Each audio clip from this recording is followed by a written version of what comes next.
Hey SMU crew, don't mind me, I'm just in my workout gear because I've been running Facebook ads, building funnels, pumping my social media knowledge. Sorry. Okay, it's a late night, but I just want to tell you guys that I'm really excited about this week's training. It's going to be our first fully video training with no slideshow. We're going to test this out and see what you guys think about it. But this week's topic is something I'm super passionate about, and it is this idea of survive versus thrive. These are two very different mindsets, and I'm sure that you can tell the different points in your business where you've been in one or the other. Because when you're operating from a place of thrive, some indications that you see in your business are you're not stressed about finances, you're able to invest in yourself, you feel good about firing clients that don't serve you, that don't bring you to life. You feel good about securing dream clients. You feel like you can really handle anything and just grow your business. It feels like the world is on fire. It's absolutely amazing. However, survive is a very different feeling and it's a little bit scary. Survive is a place where you could lose a client and everything changes. You could lose 2 or 3 clients and it could absolutely devastate the cash flow of your business.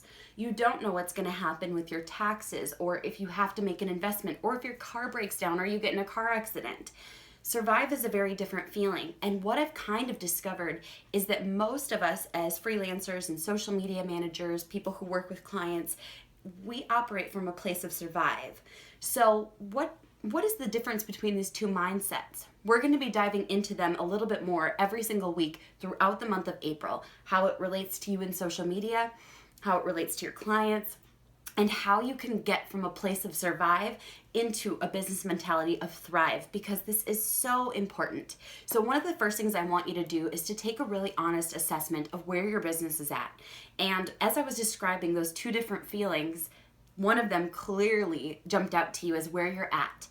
You know, if you're in a place of thrive, you are feeling confident, you feel ready, you feel on fire, you're stacking wins, you're growing, you know, you're able to invest. If you're in a place of survive, it's a completely different feeling. And I remember that feeling all too well because it's a place where one client leaving could completely shift the dynamics. And I still remember the day that I realized that thrive and survive, there was a fine line between them. And it was a day where I was getting my nails done. And as I was getting my nails done, I got an email from a client that I thought was a surefire client for life. And he said, "I'm sorry, but I'm no longer going to continue with your services." And it just shattered my thoughts on everything. I was like, oh my gosh, I thought this was a client forever. And now all of a sudden I'm struggling and I haven't been securing leads and I haven't been building my business. And when you get into that panic place of survive, suddenly you're not thinking right and suddenly you're desperate and you're no longer able to network. I remember that feeling, and when that happened, there was something that clicked where I realized that line between just being good enough and survival is far too close for my comfort. So one of the things that I do with my business is I create a budget. So there's obviously my income, what I need to make in order to run my household. Thankfully, one thing that I have done is I've kept all of my bills low. As you guys know, we live in a really humble 1,200 square foot townhouse. Will that change someday? Oh yeah, I hope so. But we've stayed here because I don't want to feel crippled by my monthly bills as I'm trying to grow my business. I want to feel comfortable and know that I can invest into scaling this business and taking it to a bigger place. So intentionally, we keep all of our bills really low. That means cutting a lot of memberships. That means we didn't get, a premium gym for a long time when others said, you should join, it'd be so amazing. Well, it just wasn't the right time. And so by keeping our monthly bills in our household low, what we need in order to stay and thrive is very low, and that's amazing. But that was the first thing that I needed to calculate. The other thing I needed to figure out is how much do I have to pay in taxes? What are the minimum monthly expenses that I have to put into my business in order to grow and to make ends meet every single month? And then there's also this idea, and this is where that paradigm shift comes into play. So there's that line. Let's say you know that you need to make $5,000 per month in order to meet your monthly business expenses, your in-home income, what you need to bring in the door to take care of your tax obligation and anything else that you want to take care of? Well, most people would stop at 5,000 and say, perfect, I'm making exactly what I need. Now, this is where that shift comes in, because that line is so close to survive that it's so scary. What I realized when that happened was I never wanted to be close to that line again, and I never wanted to feel that feeling of survival ever. It's just a place I've been way too familiar with in my life, and I'm never going to allow myself to be there. So what does it take to get past that point?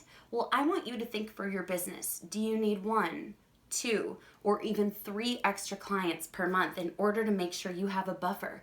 Because sometimes things go wrong, and sometimes you lose 1, 2, or 3 clients in the period of 2 months. There are a couple of different things that I do in order to make sure I have that buffer. So my family's needs are taken care of, my business expenses are paid for, and there's never that concern. Now, another thing that I also like to do is, you guys might say, oh, you still do sales calls? Of course I still do sales calls. I need to keep my pipeline full.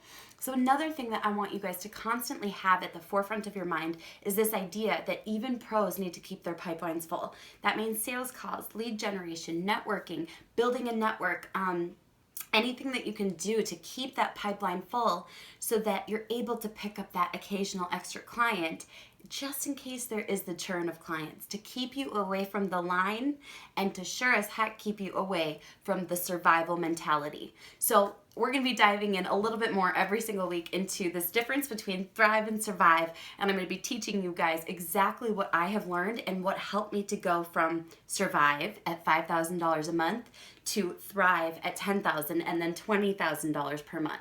So I will catch you guys in the next video. Have such a great weekend.